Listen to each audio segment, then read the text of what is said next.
The absolute nerve of these people. Good morning. You're on with Uncle Lou. Hey, Uncle Lou, big fan of the show here. I appreciate it. I have a couple of questions for you All right. um, regarding the Tennessee game, obviously. But I know you're probably tired of talking about Tennessee. You got a No, lot of of Tennessee fans calling in on your show. But course not. what do you think the path is for LSU to win the game? I saw on your show last night you're actually predicting them to win. Yeah. Prior to the season, you predicted Tennessee to. Did I? I think so, or maybe that was Florida. I I think I had Tennessee at 9-3 with losses to LSU, Georgia, and Bama. But I'd have to go back Yeah, and that's look. what But that's what it was. I flipped it. You had okay. them beating Florida. Yeah. Well, first of all, Tennessee's got to figure out a way to, I think, hold Tennessee under 30 because I Hmm. don't think LSU can win a shootout with Tennessee. In other words, I don't see a scenario where LSU wins this game 42-40. Hmm. You know, if it gets to be that type of game, I don't think LSU can keep up offensively. So I think LSU is going to have to limit Tennessee's possessions, whether or not that means them slowing their offense down, um, keeping Tennessee's offense off the field, turnovers, whatever the case. But Hmm. the defense is going to have to play well, and they've played well for the most part this year. The one obvious exception was what was it, Mississippi State, or somebody ran up and down on them? I think it was Yeah, I Mississippi think it's State. Mississippi Mississippi State. State, Yeah. and even that, Mississippi State got to 31, but they held Florida State to 24. They held Southern to 17. Mississippi State was to 31. They shut out New Mexico. They held Auburn to 17. Now, Tennessee's got a better offense than any of those teams, no question about Hmm. it. But they've got to figure out a way, because I don't think they're holding Tennessee to 17 or 0 or 16 or probably not My even 23. I don't know. my But thing is can Jaden Daniels keep up with their offense? Because I mean, he only threw for 85 yards against Auburn, yeah, he can't. He and can't match Hendon Hooker. If it comes down to a quarterback duel, Tennessee's going to win the game. Yeah, yeah, Tennessee's going to and win I the know that they game. got a good defense, and I know our defense has been having problems. But as far as change of possession, I mean, we're going to put up points. I mean, I feel like we've proved the first 2 seasons now under Heupel, or a year and a half that we're in now, that we'll put up points on anybody. It's the fact that our defense, can they keep us in the game? I think that Hendon Hooker doesn't really turn the ball over much. That definitely gives us an advantage as well.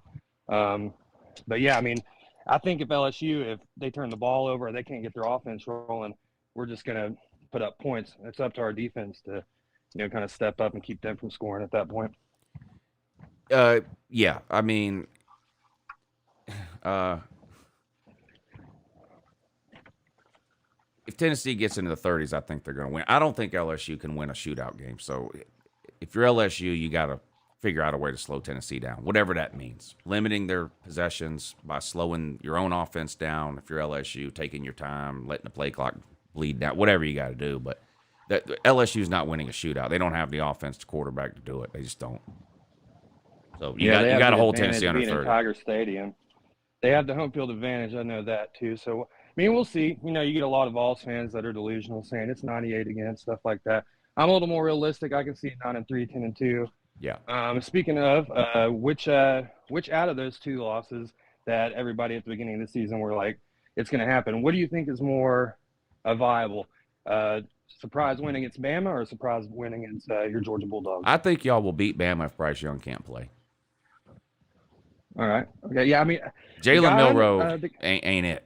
Jalen Milroe can't win a shootout with Hendon Hooker. Bryce Young can. Jalen Milroe Yeah, can't. he's impressive on his feet. That one run he Oh, he's had, I great. was like, Yeah, so is Anthony Richardson. yeah. We So forced Anthony Richardson to have the best game of his life, yeah, and they still lost. yeah. I mean, So, the thing about Alabama, I mean, you get them at home and you play Georgia on the road. That's the only reason I would give the edge hmm. to Tennessee against Alabama versus against Georgia. It's got nothing to do with who's better between Georgia and Bama. You just said it. It's hard to play on the road in the Hmm. SEC, and I just feel like Tennessee at home would have a better chance of beating Bama this year than beating Georgia on the road. Now, next year, I'll say the opposite. I'll say Tennessee's got a better chance of beating Georgia than they do Bama because they'll have Georgia at home and Bama on the road. But I just think the way the schedule works out this year that Tennessee would have a better shot against Bama than they would Georgia. If Bryce Young plays, I'll pick Bama to win the game in Tennessee. If he doesn't play, well, I'll get to see Jalen Milroe play this week against Texas A&M. Maybe I'll change my mind on him. But, I mean, he was 4 of 9 last week for 60 yards. Against Texas A&M. Now Texas A&M's a bad team, but their defense is a lot better than Tennessee, so he would do better than that against Tennessee. But I don't know. Okay. I mean, he's a Heisman winning quarterback for a reason. You can't lose him and then tell me it doesn't matter. Of course it matters if you're Alabama. So yeah, Tennessee would beat Bama with Jalen Milroe, but we'll see. Okay. Yeah. Last question I have here for you. Speaking of the future of Tennessee, what do you think about what Josh Heupel has done in his first year and a half here, coming from, they're talking about 5-6 year rebuild, all the NCAA violations that we had, how everybody transferred out, whole new staff coming in, and just the success that he's had in his first year and a half with the Tennessee Vols program. I think it's pretty impressive. He's a top offense anywhere he goes. He produces a top offense. The way he's been able to utilize Hendon Hooker, I mean, that's kind of my thoughts on it. I'm really impressed with it. Everybody's saying Vols are back, maybe not this season, but looking forward, I think we might finally have our guy. Coaching carousel's over. Yeah, he's done well. I mean, he exceeded expectations last year. It wasn't a great year. I mean, it was whatever it was, 7-5 regular season, but I think Tennessee was predicted to go 5-7. So it was 2 games better than most people predicted. And it was close to being 9-3 last year. If you look at the Ole Miss and the Pitt game, 2 games Tennessee could have won, but they didn't. They've already won 2 games this year that they lost last year, Pitt and Florida. So they're 2 games ahead of schedule right now versus last year. And you're going to be significant favorites. I mean, you're only favored by 3 over LSU. You'll be an underdog to Bama and an underdog to Georgia, but you'll be significant favorites in the rest of the games and should win them all. So it's hard to see Tennessee going worse than 9-3 right now. And if you beat LSU, 10-2 is almost a definite. And that would be, I mean, Tennessee hadn't won 10 games in a regular season in 15 years. Yeah, but even, I don't know. Kentucky last year was a shootout. Yeah, and y'all won 45-42. I would pick Tennessee to win that game right now, probably.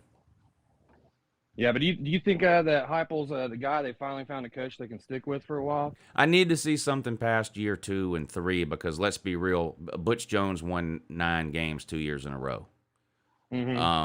And y'all were going to go 15-0 the next year, and you went 0-8 in the SEC. So I need to see something past a couple of years. But he's ahead of where anybody thought he would be right now, for sure. And if Tennessee holds on to this recruiting class or even adds to it, top 10, that's a big deal.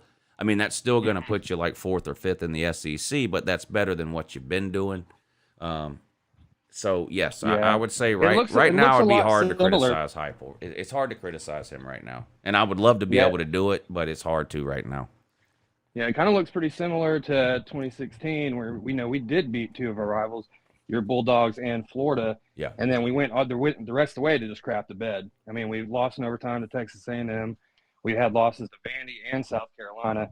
Like, what did you think when you win 2 big games like that against your rivals, you'd finish strong, but it kind of just fell apart. And I hear what you're saying. Yeah, we got to kind of finish strong and show that we can be consistent, and then maybe we'll finally have our guy. Here's the other thing. Heupel has to have a quarterback to have any success at all.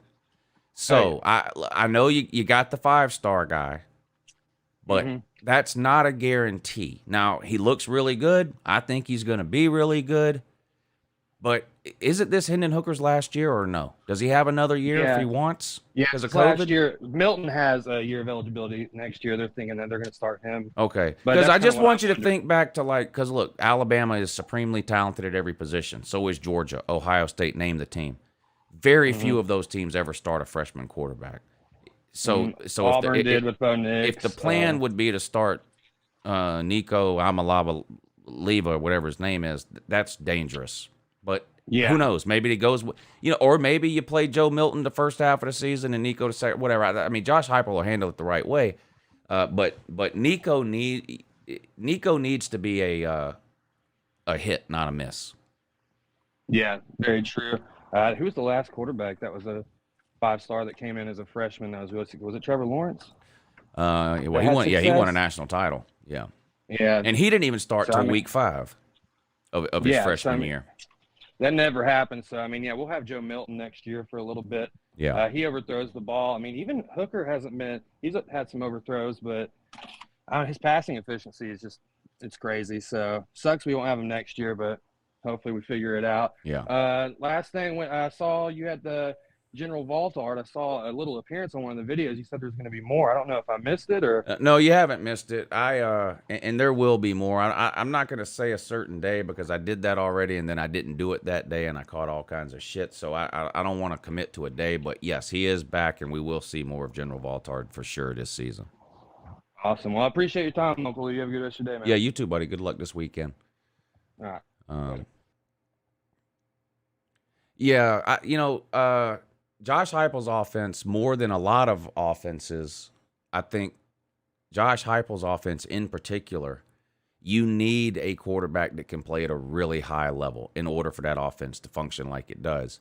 Some other, like George, as much as I complain about Georgia's offense, right? You could almost, I don't want to say you could stick anybody in there. That's too insulting to Stetson Bennett, but you don't need an NFL,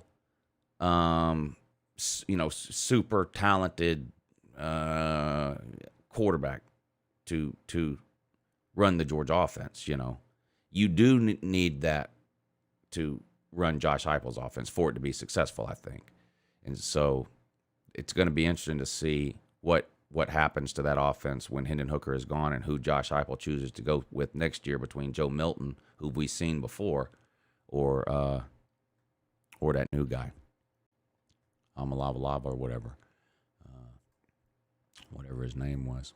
I don't know.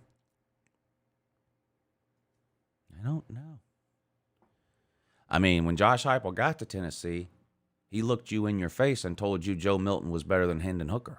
Remember? I remember. Do you remember? He looked you dead in your face and told you Joe Milton is better than Hendon Hooker. We quickly found out that was not the case. Josh Heupel was wrong. Turns out Hendon Hooker was better. Who'd have thunk it? All right, we're going to get right back to the phone calls. Make sure you hit the thumbs up if you hadn't already. That's a big help to the live show. Doesn't take any effort or energy or anything on your part. Just hit that thumbs up. It really does help.